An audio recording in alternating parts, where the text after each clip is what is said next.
Are you bleeding money in Google Ads without even knowing it?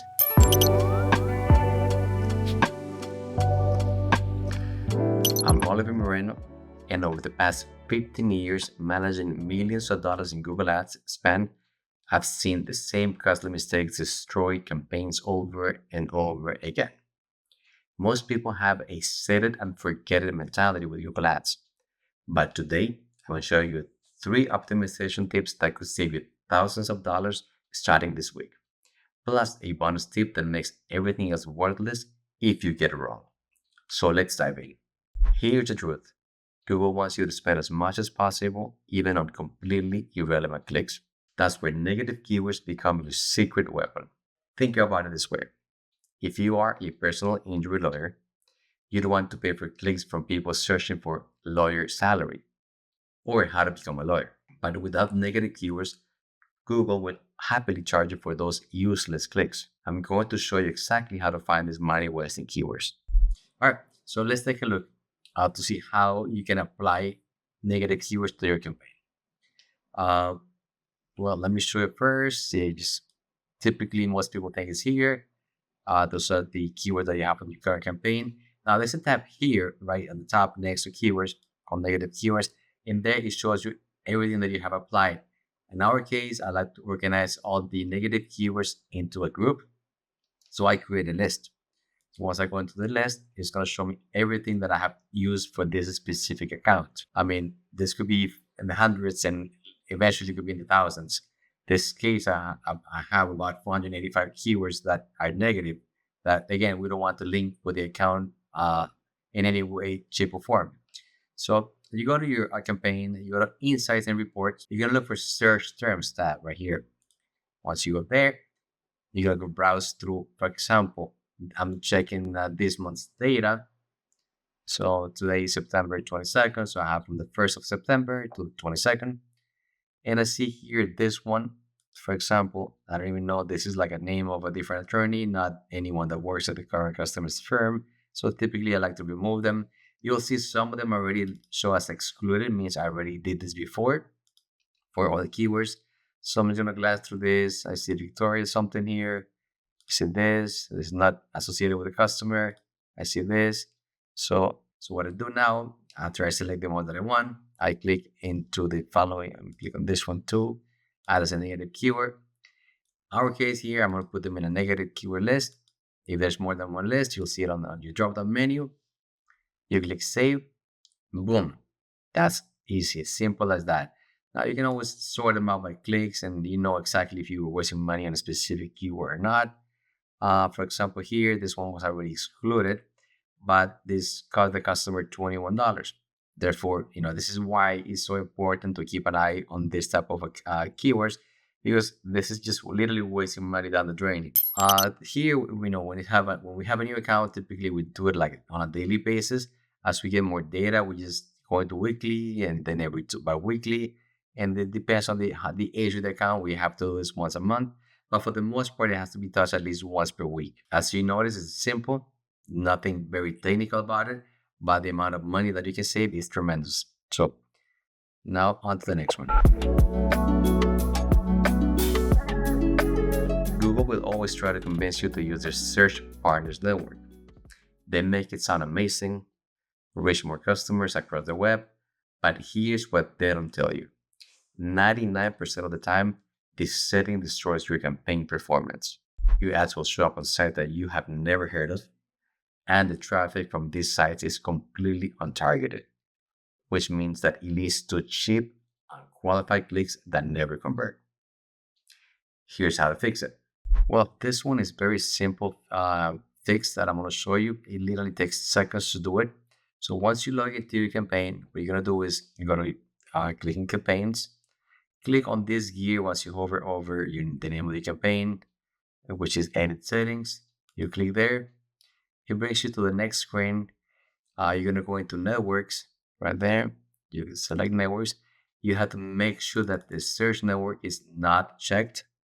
Same thing goes for the display network now that we're into the screen.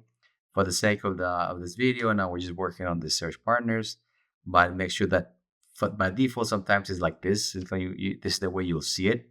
Always check it off. take it off, click on save, and literally that is it. It's very simple fix, but it's going to save you thousands of dollars depending on how much you spend on Google. The quality of your leads will improve if you remove this option. If you run a local business, this optimization alone could double your return on ad spend. It's called ad scheduling, and most business owners completely ignore it.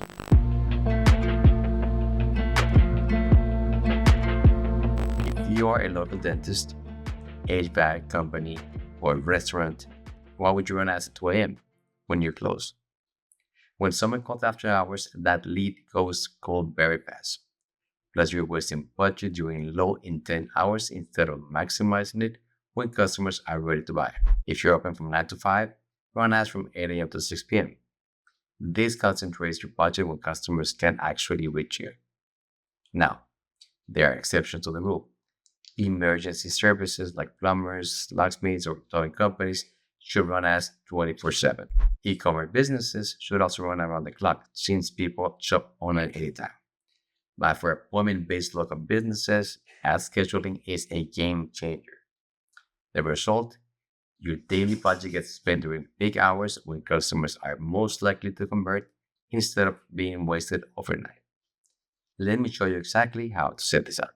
Well, the ad scheduling option is simple, same as the previous one. It takes minutes to do or even seconds to do, but the idea is to improve the performance of your campaign. So let's go back here. So I'm in the campaign settings. On the left-hand side, you're going to look on your audience, keywords, and content.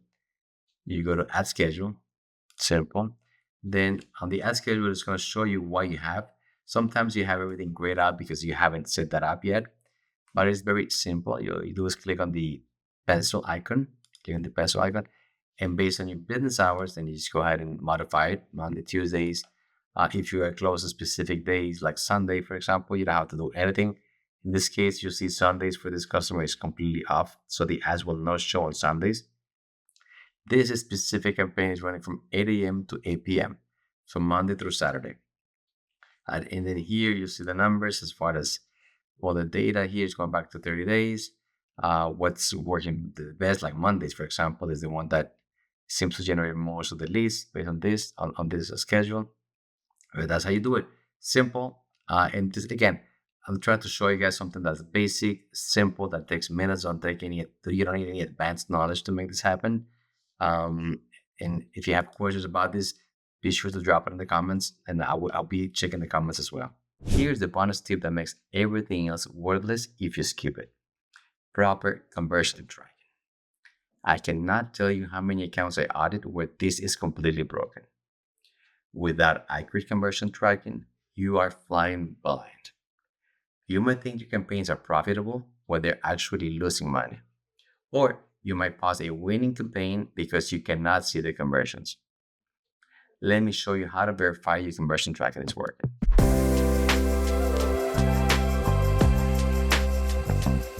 This is another tip that it will take a couple of seconds to set up. Once it's done, you'll see it very simple. And now I'm not going to go over how to set up the conversions.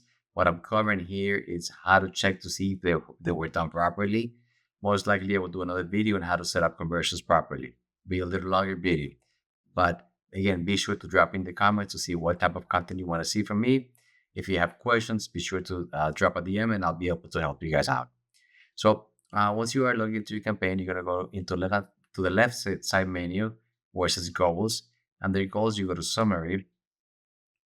And then we're going to scroll down and see what we have. So we have 3 conversions on this case: website call tracking, call from ads, and call extensions. On this case, we're only tracking calls, and everything shows active, or no recent conversions. If there was an error, you'll see misconfiguration, or you'll see some sort of red label showing you that it's not working. In this case, everything is being tracked. Everything is checking. Okay, it's green. Again, no recent conversions is fine. So that's how you know if it's working or not. In other cases, if you have an overloaded campaign with many conversions, and I would suggest if you have more than 3 or maybe 5 or 6 or 7, which I've seen crazy numbers before, I would just suggest to delete them. which I covered that in one of my previous videos. So be sure to check that one out too. These three optimizations plus proper conversion tracking will transform your Google Ads performance. But this is what I've learned over the past 15 years. Most business owners try to implement this stuff and get completely overwhelmed. If you're struggling with your Google Ads account and want me to personally audit it live with you, click the link below. I'll show you exactly what's broken and how to fix it.